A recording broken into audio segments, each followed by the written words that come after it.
नगर या ठिकाणी आजची घडलेली घटना अत्यंत निषेधार्ह आहे, अत्यंत गंभीर आहे. नव्हे तर महाराष्ट्रामध्ये, भारतामध्ये लोकशाही आता अस्तित्वात नाही. या दृष्टिकोनातून सरकारने आपले कारनामे हे दाखवायला सुरुवात केलेली आहे की अहिल्यानगर या ठिकाणी झालेली जी घटना आजची पहिली घटना नाही.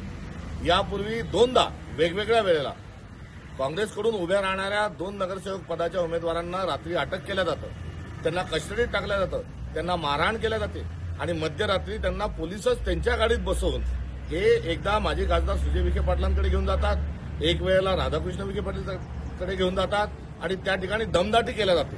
जसं चित्रपटामध्ये दाखवतात की डाकूच्या पुढे पेश केलं जातं, अगदी तशा पद्धतीने 2 घटना झालेल्या आहेत. आणि आजची तिसरी जी घटना आहे ही लोकशाही यांना मान्य नाही आणि ठोकशाहीच आम्ही स्वीकारणार आहोत. या दृष्टिकोनातून एकंदरीत हे महाराष्ट्राचं आणि अहिल्यानगरचं असणारे जे चित्र आहे याचा मी तीव्र शब्दात निषेध करतो, धिक्कार करतो. आणि आज नेमक्या 26 तारखेलाच एका मोठ्या राजकीय पक्षाच्या जिल्हाध्यक्षाचं अपहरण करणे म्हणजे काय, तर 26/11ला पाकिस्तानच्या दहशतवाद्यांनी भारतात मुंबईला हल्ला करून संविधान आम्हाला मान्य नाही आणि संविधान आम्ही या देशामध्ये ठेवणार नाही अशा प्रकारचा दहशतवाद्यांनी जो संदेश देण्याचा प्रयत्न केला होता, तोच अगदी आज संविधान दिनाच्या दिवशी जर जिल्हाध्यक्षांना अपहरण करून त्यांना मारहाण केल्या जाते तर याचा अर्थ साफ आहे, भारतीय जनता पक्षाला संविधान मान्य नाही आणि संविधान मोडकळीस काढून त्यांना तानाशाही, हुकुमशाही आपल्या देशामध्ये आणायची आहे. हा त्यामागचा असणारा स्पष्ट शब्दात संदेश आहे. हा कदापि आम्ही हे सहन करणार नाही. या अनुषंगानं अजून एक सांगावंसं वाटतं की देवेंद्र फडणवीसांना मी त्यांच्या कारभाराची तुलना औरंगजेबाशी केली तर खूप राग आणि खूप मोठा इश्यू त्यांनी निर्माण केला. दुसऱ्या वेळेस देवेंद्र फडणवीसांची तुलना मोटर्स अप्रेंटिस त्यांची जी आहे ही नथुराम गोडसे सारखी आहे. कोल्ड ब्लडेड मर्डर नथुराम गोडसेने जसं केलं तशाच पद्धतीने लोकशाहीचा दम हे देवेंद्र फडणवीस घोटत आहेत असा मी आरोप केला. आणि एकंदरीत त्यांचा क्रूर सगळा महाराष्ट्रातला व्यवहार जो आहे या क्रूरतेच्या अनुषंगानं मी त्यांना दरिंदा हा शब्द जो उच्चारला होता यावरून मी काहीतरी बोलतो अशा प्रकारचा एक अपप्रचार चालू आहे. मात्र आज या प्रकरणाच्या अनुषंगानं त्यांच्या कारभाराची औरंगजेबाशी केलेली तुलना तंतोतंत खरी होती.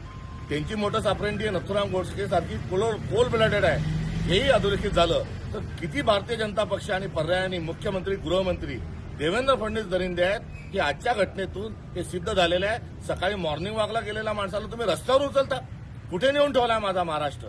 आम्ही लोकशाहीच्या मार्गाने आता कसं चालावं हा जनतेला आणि नागरिकांना आमचा थेट सवाल आहे. निवडणुका लढायच्या का निवडणुकीवर बहिष्कार टाकायचा इथपर्यंत आपल्या मूलभूत अधिकारावर आलेली ही गदा आहे. आम्ही हे कदापि सहन करणार नाही. देवेंद्र फडणवीस स्वतःच्या बगलबच्च्यांना आवरा आणि महाराष्ट्राचं जे वाटोळं करायला आपण निघालेले आहात या महाराष्ट्राच्या वाटोळं करण्यापासून वाचवा ही आपल्याला हात जोडून विनंती या निमित्तानं आहे. आणि जे चाललंय याचं तुम्ही समर्थन करता का? नका ओळखू, मला काही हरकत नाही. मात्र गुन्हेगार कोण आहेत, दडपशाही करणारे कोण आहे, अपहरण करणारे कोण आहे आणि आपण ज्या 2 नंबरच्या धंदे करणाऱ्या, गुंडागर्दी करणाऱ्यांना सगळी महाराष्ट्रात सरसकट आपण जे भारतीय जनता पक्षाने जे तिकीट वाटले ते कुठे आपण घेऊन चाललोय लोकशाहीला याचा तरी आपण विचार करा. या श्रीरामपूरच्या घटनेचा आम्ही तीव्र शब्दात निषेध करतो आणि या संदर्भात आंदोलन भूमिका ही काँग्रेस पक्ष घेईल.